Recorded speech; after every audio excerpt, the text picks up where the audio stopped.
oh my gosh, this is a big step, just like deciding to, open a clinic with Andrea. And, I hadn't actually met you in person. So I'm like, oh, I better go and like meet her. And I just remember just like walking into the Vancouver clinic at the time, your old clinic. We all had the same interests, the same values.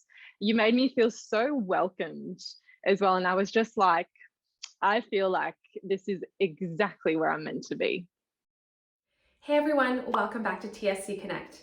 Today we have another conversation, and it's with physiotherapist and co-owner of the Scoliosis Collective in Australia, Alex and Andrea, or Alex for short. She shares her own personal journey with scoliosis, her road to spinal fusion surgery and the recovery from that, and how she actually got into weightlifting and doing CrossFit after spinal fusion surgery. All of this eventually led her to open her own clinic. And so in this conversation, she talks a lot about leadership and what that means to her, and also what her vision is for how she wants to contribute to the scoliosis community in the future. And so without further ado, please enjoy this conversation with Alex.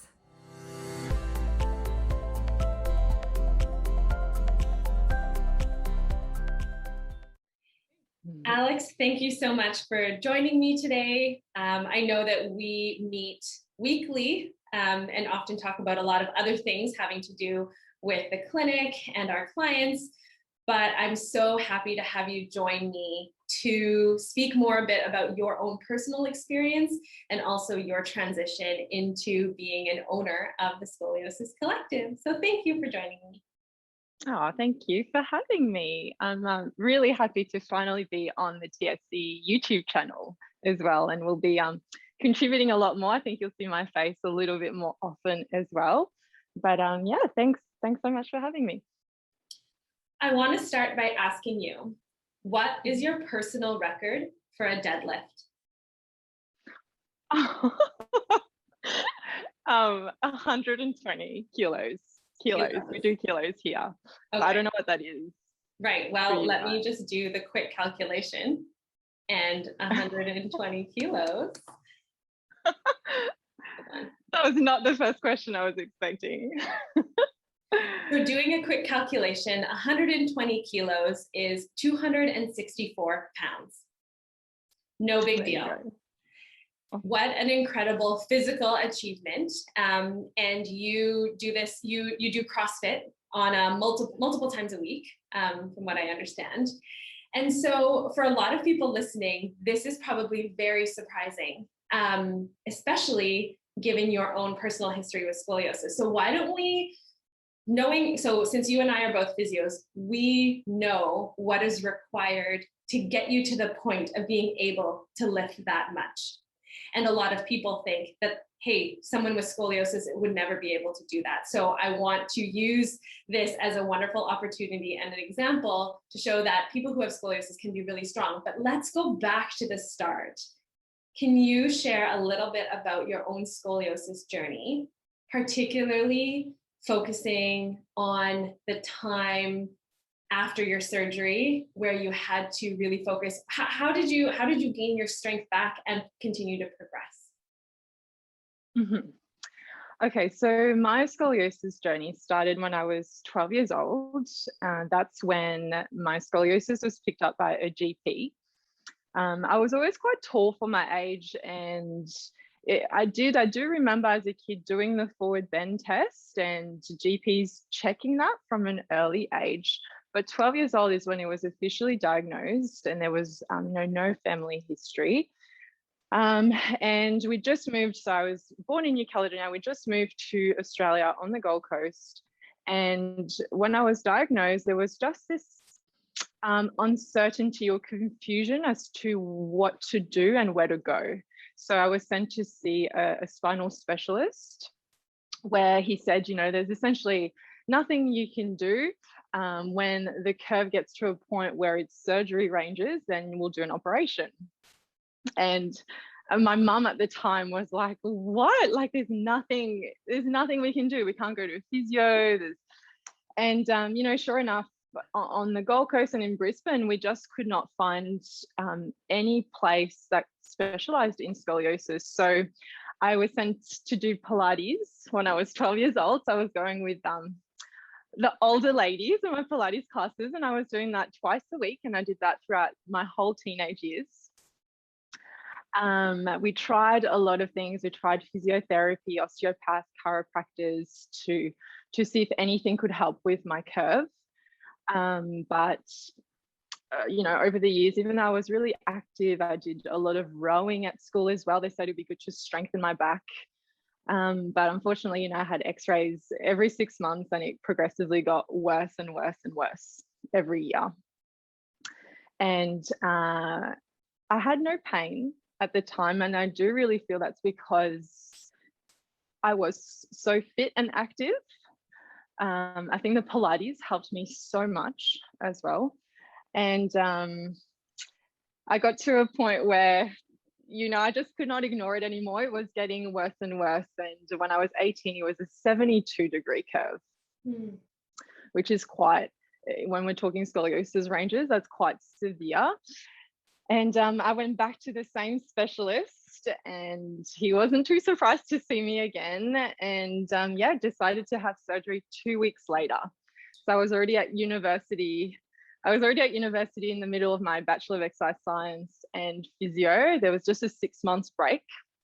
And it was just, you know, I went and saw him, and he had a spot 2 weeks later. And I remember I had like an exam the day before surgery. And then the next day woke up, went to hospital and had it done.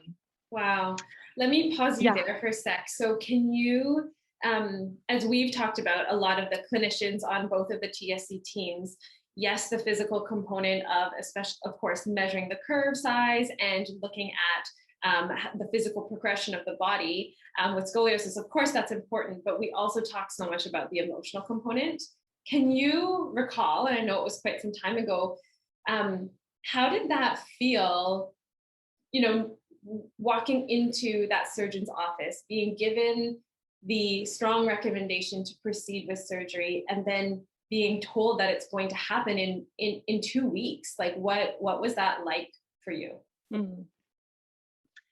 Honestly, it was relief, because scoliosis was, since the age of 12, something I had to deal with. And it did impact me to some degree in my teenage years, as things were just changing in general as a woman in your teenage years.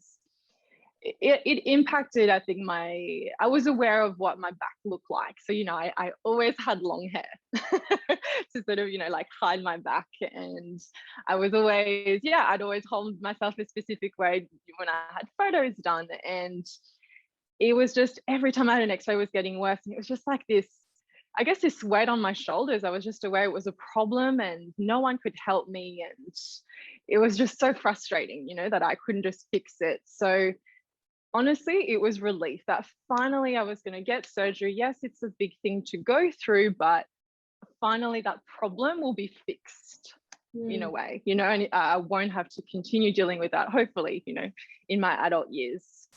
And I must say, the surgeon I was with, the specialist, made me feel at ease. I don't remember being scared. I don't. I remember, I wouldn't say excited, but I was like, I'm ready for this. Yeah, like anticipating it. Yeah, anticipating it. Yeah. And I think it really helped that my parents, I'm an only child, and my wonderful parents are very calm people. They don't, there was never this sense of, oh my God, Alex, you're going to get surgery and it's a big deal. And they're just like, yep, we're just, you know, we're going to get through this. And I think that also, it was just something that, we all had to get through. And I felt supported and I felt ready. Yeah. So then in the first, take us through your post-op stages. Like, do you remember what those first days in the hospital were like? And then also, how did you slowly get back and get the confidence back to start actually exercising and then lifting weights? I remember distinctively waking up and feeling like this this like length through my torso. I don't remember. I mean, I had an epidural initially. So the first day or so, there wasn't much pain. It was just feeling a little bit nauseous and out of it. And then look, I was 18, so my parents couldn't stay with me. So I did have to stay by myself overnight. And that was hard, to get through some of the nights, not sleeping very well. The pain ended up, I don't know why, I didn't get, the whole like buzzer where you get to pump your own, decide when you want your own medication. For some reason, I didn't have that. So they were injecting morphine injections into my stomach, which was very uncomfortable. So yeah, I'd say the week in hospital was hard. A few moments I remember crying, but mum came in every day. The nurses were great, and there were no complications. They got me up for the first time on the second or third day from memory. And, you have a support frame, you get up, and I remember just walking literally to the door and back, and it was such a big thing.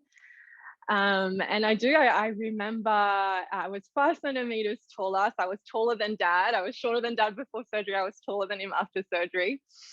And then it was, I guess, the same thing after surgery, no guidance as to what to do at that stage. And this was 10 years ago.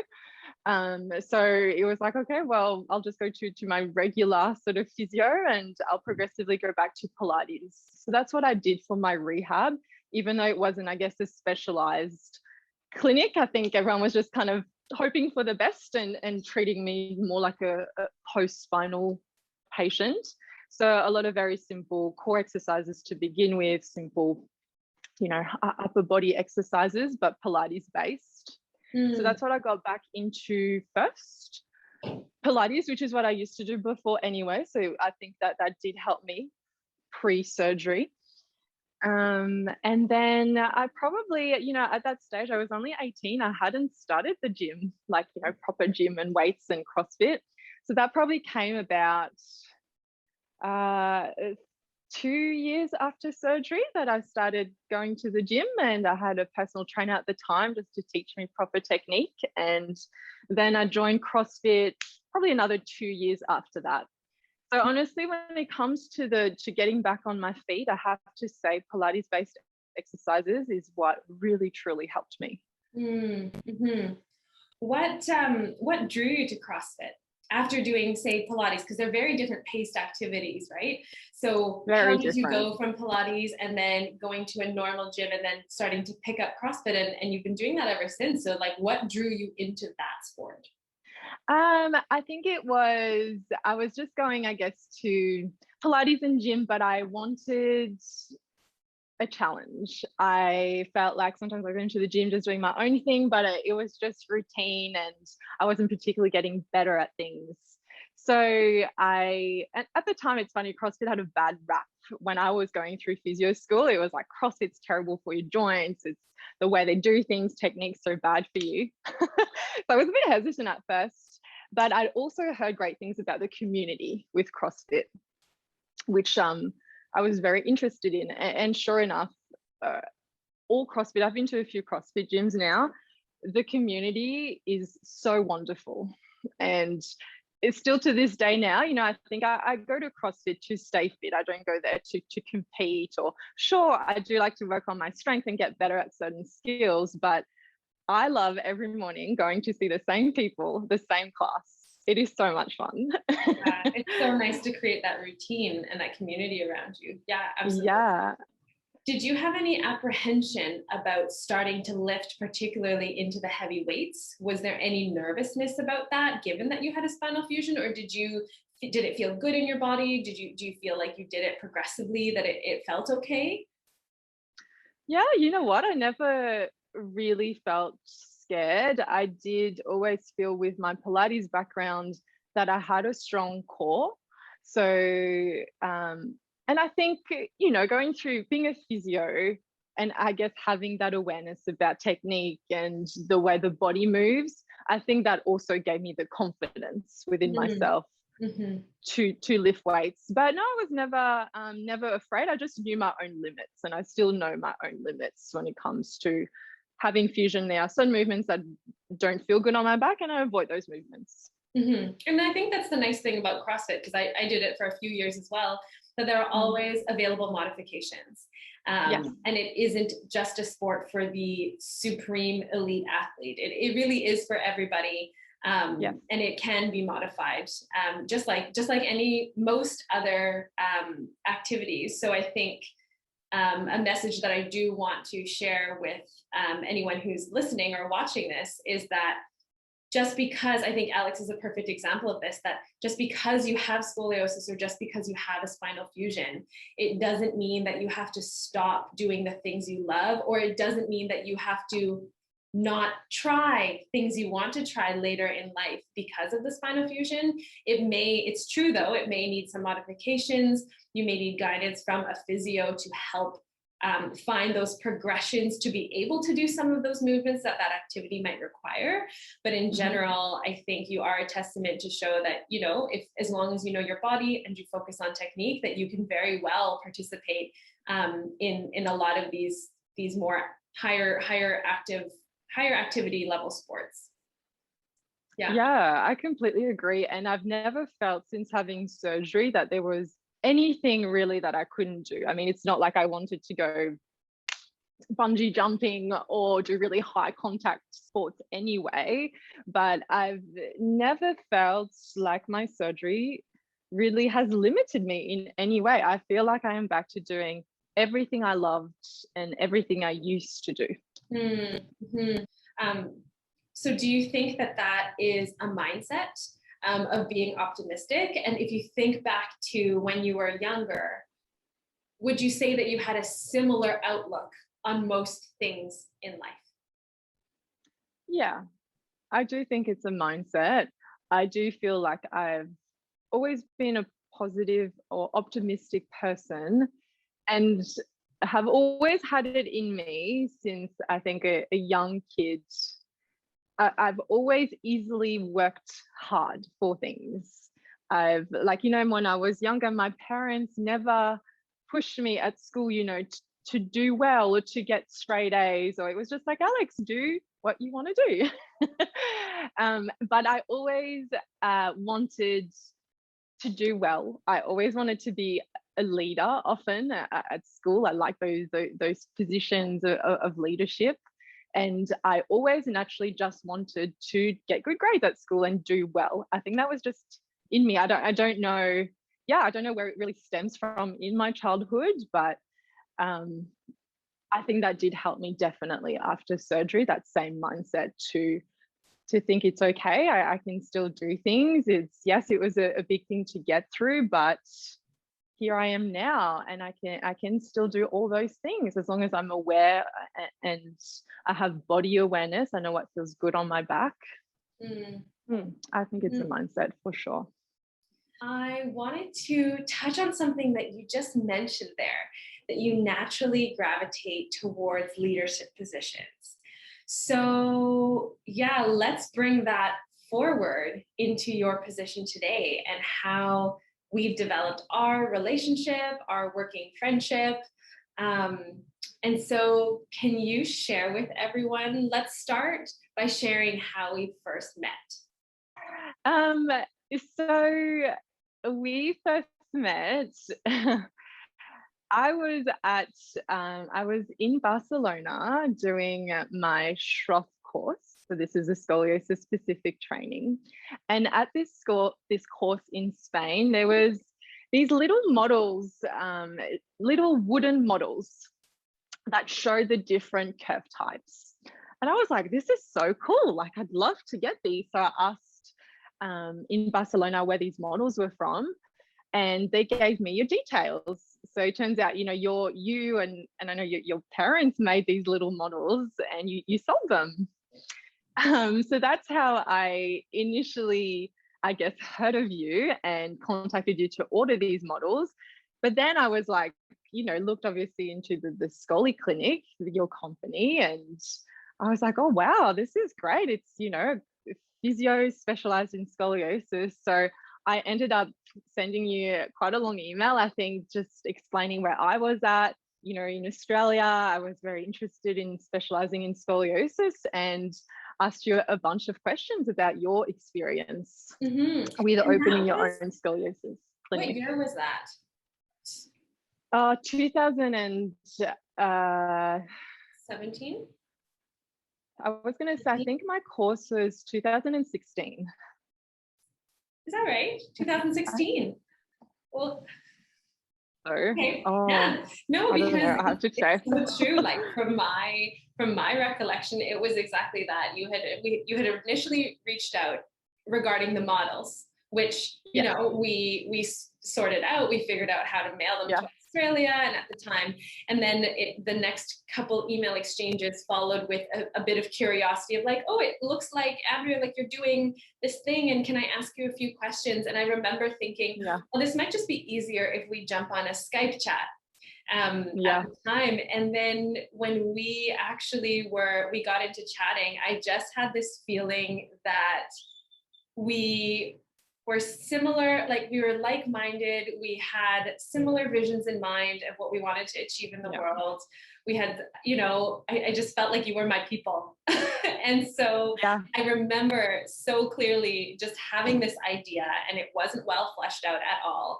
And I remember saying, hey, Alex, if we can somehow figure out the logistics of this, might you want to open a clinic together in Australia where you can be supported by the systems and all of the processes that our team had already figured out up until that point. And then you could provide the shot service on the ground.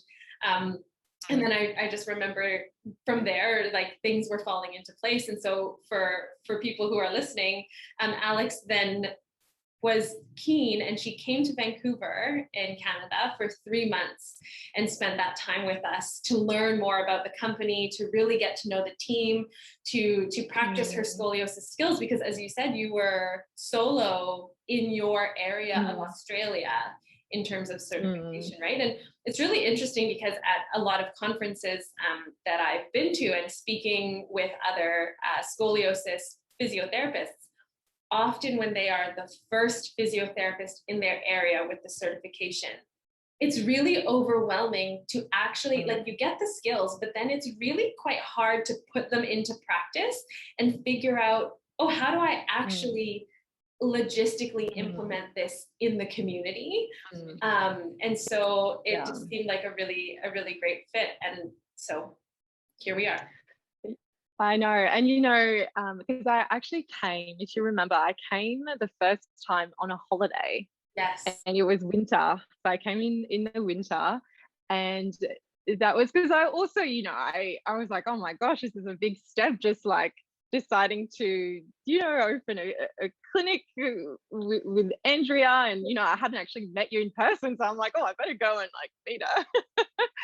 And I just remember just like walking into the Vancouver clinic at the time, your old clinic, which was, I think you already had 3 at the time, but it was a Vancouver clinic, and meeting everyone on the team. At the time, it was all girls. And I just remember everyone was around the same age. We all had the same interests, the same values. You made me feel so welcomed as well. And I was just like, I feel like this is exactly where I'm meant to be, and it just felt so right. And that's when I was like, I want to specialize in scoliosis, definitely, because at the time I was still working in general private practice just with an interest in scoliosis. I was like, I want to do this full time. Like, this is amazing. And I want to be associated with this company, because it's not just me opening a clinic on the Gold Coast specializing in scoliosis and doing my own thing. Here I'm part of something so much bigger. Like it's a worldwide vision, like we're changing the way scoliosis is managed.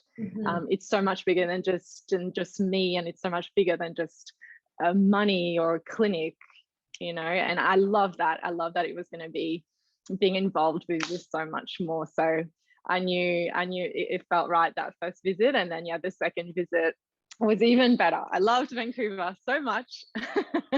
I love those 3 months. I was there for the summer too. So Yeah, you I've experienced the seen best all of. seasons. Yeah, the best. Yeah. The two best seasons. Yeah. So, hopefully after the world settles down after COVID, we can get back into that rhythm of visiting each other and spending time. So after your time in Vancouver, then you went back home and very promptly actually ended up finding a space. It was quite serendipitous, which, as we chat about often, when things are meant to be, the universe just kind of nudges you along and helps that vision and that purpose really come to life. And so you found this perfect space. And then I came there. It was December of 2019, and I came to Australia, and Alex and I had this whirlwind of a 2 weeks where we opened the clinic. We did so many trips to IKEA. We were assembling things, mounting ladders, staining the ladders, painting walls, and just like really setting everything up in order to welcome clients. And then I had to go home back to Canada. So I've actually never seen the Scoliosis Collective in action, which is so hard to believe because it's been open for 18 months now. So now that it has been open and you're getting into this groove, and we've had a lot of conversations about this too, is that now you're balancing being a physiotherapist and also running a business. And since we've hired 2 other staff in Australia as well, you're also learning, what leadership is for you at this stage in your life, at this size of a team, right? So what is it? What does leadership look like to you? What does it mean? How are you kind of approaching that part of your role? Yeah, it's definitely very new to me, and I'm learning so much every day. And I'm so grateful for your guidance to help me grow into that role as a leader. To me, leadership is about leading people. Like, I don't view leadership as this position of like power and authority and telling people what to do. To me, it's about, as a leader, I feel like my role is to create an environment where all the employees, everyone feels cared for, they feel safe, they feel like they can grow and be the best versions of themselves. There's a quote that I love by Simon Sinek. I love his work. I love his books and podcasts. And it says something along the lines of leadership is not about being in charge. It's about caring for those people in your charge. I love that so much. And so what does caring mean to you? Caring, I mean, creating, it's still, it's a different caring. Is not like caring. I think it's different to caring like caring for a friend or a family. But I do still think, you spend sometimes full-time 8 hours a day at work with people. And I do view people at work almost like family, really, like brothers and sisters. And you have to care for each other. And that means creating an environment where everyone feels like there's no judgment. They can speak up when they need to. There's boundaries set. Feedback is normalized, like on both ends, receiving and giving feedback. And also, as hard as it can be, I still think it's caring to be okay with having hard conversations with employees. And that's something I'm still working on very much. But I think both hard conversations, whether it is like feedback, it is so important, because at the end of the day, if you're not giving that feedback, it's a detriment for that employee or for me as an employer. And it's so true. Like, yeah, I totally agree with you on all of those things. And what I'm learning is that those hard conversations is where the growth actually happens. because it brings us all out of our comfort zones. So it brings, you know, the person who's giving the feedback, it pushes them to improve their communication skills, to really tap into true empathy and consider how the person in front of them might be receiving this information. Which is also very hard to do. I think it's far easier to just avoid the situation and just pretend like it didn't happen and say, oh, it's okay, you know, I'll talk to her about it next time or whatever. Yeah. But I do think that is where it grows. And then when people are gracious enough to point out our blind spots, or when they're gracious enough to receive any feedback on, and you know, I know that, you know, we've talked about this, but how when we give feedback, it's always with the intention, as you said, to help that person become, you know, more ideal version, their best versions of themselves. And so I think when people are generous with that information and are willing to be courageous to actually give and receive it, then you create such a strong culture of trust and of that mutual learning. And then you know that tone is set and everyone's kind of like, okay, the train is going in the direction of self-growth, so jump on, and then everyone's going in the same direction. So and I think it's also being okay with being vulnerable, and that's really hard for some people because people associate vulnerability with weakness. But being vulnerable is a sign of strength, and even as a leader, showing vulnerability to your employees and being like, you know, I'm not okay, I'm really struggling with this, I really need help with this. I really feel like if your employees see that and see that you need help and you're vulnerable, they want to help you. You know, they realize you're also a human being, and then they will, I think, not only want to help you, but also help you achieve your vision.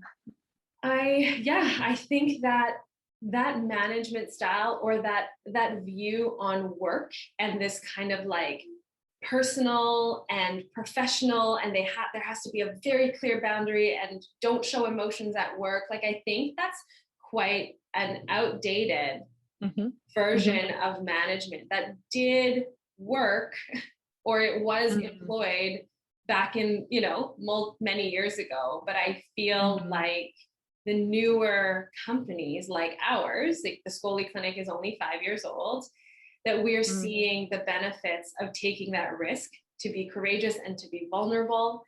And I feel like we're creating more trusting relationships with our staff, which, you know, our hope in the long run is that it does foster a stronger team that is then willing to work towards that much bigger vision.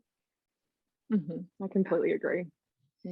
Thank you so much for sharing your personal experience, and also sharing your experience with the transition from being a clinician, a physiotherapist, who, as you had kind of mentioned, you know, as a physiotherapist, yes, we have a lot of things to think about. There are a lot of responsibilities because we have many clients on our caseload. As you mentioned, we have a lot of preparation, planning, charting, and things like that to do. But that transition into owning a business is a whole nother level of responsibility, because as you had mentioned, you and your needs and your focus are no longer the sole responsibility. And we have to take, and it's hard to make that transition into considering and taking our employees and the actual business, which becomes its own entity as time goes on, and honoring their growth and their needs as well. So I think it's just so valuable. So thank you so much for sharing that experience. And I am so looking forward to how the Scoliosis Collective and the ScoliClinic will continue to grow. We are both just babies and toddlers in this business. And I know I'm so thankful having you on the team, seeing this bigger vision of a worldwide effort to really, as you know, we talk about all the time, just changing the game of how scoliosis is approached, so that other families that experienced your similar experience when you were a kid they're able to have a totally different journey and hopefully feel more supported. I feel, so incredibly grateful every day to go into work and help this population of people to finally have a clinic, on the Gold Coast, and so many. It blows my mind the amount of patients who travel from so far away to come and see me. I'm just, and I get to share, often I get to share my story, I'm like, when people they're about to have surgery, I'm like, look at my scar. And it's so special. And it's definitely those moments where I'm like, you know what, scoliosis surgery was a really hard thing to go through, for sure, but look where it's led me. It's changed my life, and it's led me on this scoliosis path, and I am so passionate about it. And just feel, going back to what I said at the start, just grateful to help these people every single day brings me a lot of joy. Yeah. Thank you so much. I'm so thankful for you. That's all right. Oh, I'm grateful for you too.